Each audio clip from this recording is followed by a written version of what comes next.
শেষ হতে হতেও হচ্ছে না শেষ। বিশ্বকাপের 2 সেমিফাইনালিস্ট নিশ্চিত হয়ে গেছে আরও আগেই। এর মধ্যে সুপার 8-এর এক্স গ্রুপের অঙ্ক একেবারেই সহজ। ইন্ডিয়া ওয়েস্ট ইন্ডিজ ম্যাচে যারা জিতবে তারাই যাবে সেমিতে।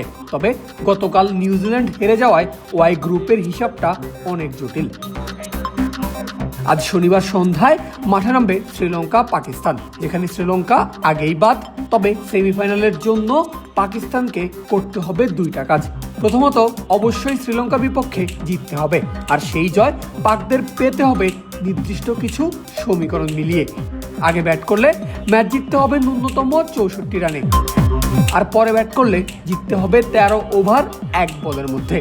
এটা করতে পারলেই নিউজিল্যান্ডের সমান 3 পয়েন্ট নিয়েও রান রেটে এগিয়ে থেকে সেমিফাইনাল খেলতে পারবে পাকিস্তান। অন্যথায় কিউইরা যাবে সেমিফাইনালে।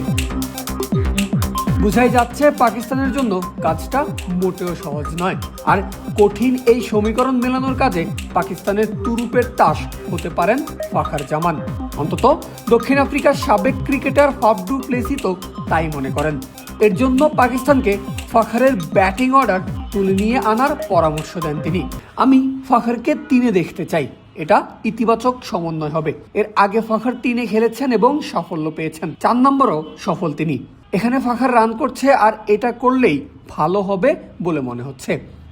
ডুপ্লেসির মতে পাকিস্তান দলের নিজেদেরকে প্রশ্ন করতে হবে, তারা কি রান তাড়া করবে নাকি শ্রীলঙ্কাকে অল আউট করবে। আর বৃষ্টির কারণে যদি ম্যাচ ছোট হয়ে যায় তখন তাদের প্ল্যান কি থাকবে সেটা ঠিক করেই দল সাজানোর পরামর্শ দিয়েছেন সাবেক প্রোটিয়া ক্যাপ্টেন।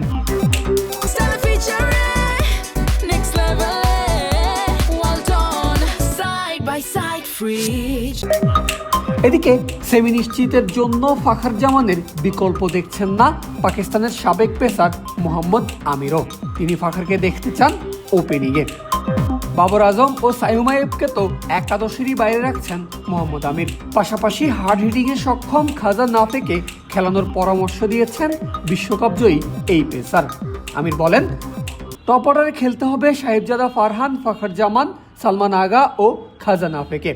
উসমান খান যেহেতু উইকেট কিপার ও দলে থাকবে। এরপর শাদাব ও নেওয়াজ আসবে ব্যাটিং করতে। যদি সাইম দলের বাইরে থাকে তাহলে ওর জায়গায় আবরার খেলতে পারে, নাফে খেলতে পারে বাবরের জায়গায়, শাহিন ও নাসিমও থাকবে। আমিরের মতো আহমেদ শেহজাদও সেমি নিশ্চিত করার ম্যাচে একাদশে রাখছেন না বাবরকে। বিশ্বকাপ জয়ী এই ব্যাটারের পরামর্শ হলো শাদাবের জায়গায় আবরারকে নেওয়া উচিত এবং নাফেকে বাবরের জায়গায় খেলানো উচিত। এতে করে ব্যাটিং বোলিং 2 বিভাগেই ভালো ব্যালেন্স আসবে বলে মনে করেন মোহাম্মদ শেহজাদ। পাকিস্তানের 2 ইকুয়েশন অর ডাই ম্যাচটি হবে পাল্লে কেলেতে, যেখানে ম্যাচের ফলাফলের আগেই জানা যাবে পাকিস্তান সেমিফাইনাল খেলবে কি না। আর পাকিস্তান যদি কোয়ালিফাই না করে তবে আজকে সন্ধ্যার ম্যাচটাই হতে যাচ্ছে শ্রীলঙ্কার মাটিতে 2026 বিশ্বকাপের শেষ ম্যাচ। परवेज अल हसन, क्रिक फ्रेंजी।